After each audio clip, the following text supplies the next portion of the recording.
خب آقا بهنام، خب چی میخوام بزنی برامون؟ گلی جان، ترانه مازندرانی، بفرمایید.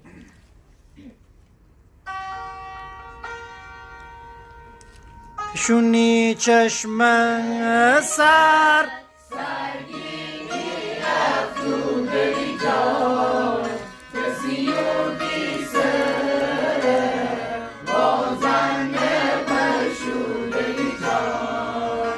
Sag